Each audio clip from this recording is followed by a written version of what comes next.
মাজলুম ব্যক্তি যদি আপনার অন্যায়ের প্রতিবাদ না করে চুপ থাকে, তাহলে মাজলুম ব্যক্তির প্রতিবাদহীন নীরবতাকে ভয় করুন। কারণ মাজলুম ব্যক্তির প্রতিবাদহীন নীরবতার জবাব স্বয়ং আল্লাহ তাআলা তার ফেরেশতাদের মাধ্যমে দিয়ে থাকেন। একদিনের ঘটনা, এক বিধর্মী হযরত আবু বকর রাদিয়াল্লাহু তাআলা আনহুকে গালিগালাজ করতেছিল। ঠিক সেই সময়েই রাসূলুল্লাহ সাল্লাল্লাহু আলাইহি ওয়াসাল্লাম সেখানে এসে উপস্থিত হয়। রাসূলুল্লাহ সাল্লাল্লাহু আলাইহি ওয়াসাল্লামের উপস্থিতির কিছু সময়ের মধ্যে হযরত আবু বকর রাদিয়াল্লাহু তাআলা আনহু ওই বিধর্মীর গালিগালাজের জবাব দিতে শুরু করে। অতঃপর রাসূলুল্লাহ সাল্লাল্লাহু আলাইহি ওয়াসাল্লাম সেই স্থান ত্যাগ করে।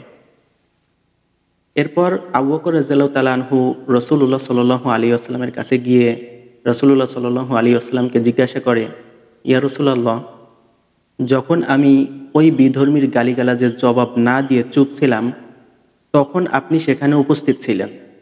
কিন্তু যখন আমি ওই বিধর্মীর গালিগালাজের জবাব দিতে শুরু করলাম, তখন আপনি ওই স্থান ত্যাগ করলেন কেন?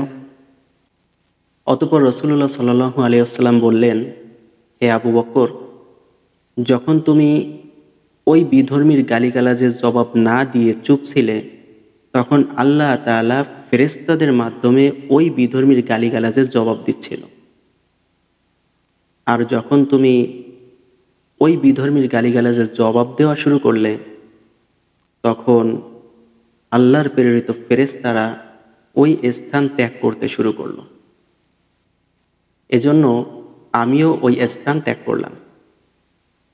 আল্লাহু আকবার। বিশ্বাস করুন, আমার কলিজা কেঁপে ওঠে যখন আমি ভাবি, আমরা যার সাথে অন্যায় করি না কেন, সকলেই তো আল্লাহর বান্দা। আল্লাহর বান্দার সাথে অন্যায় করলে শুধু আল্লাহর বান্দা নয়, বরং আল্লাহর রাগের সম্মুখীন হতে হয়। আল্লাহর রাগের সম্মুখীন হওয়ার সাহস কার আছে ভাই? মনে রাখবেন, আল্লাহ তাআলা যত বড়, আল্লাহর রাগের বহিঃপ্রকাশ ঠিক ততটাই ভয়াবহ।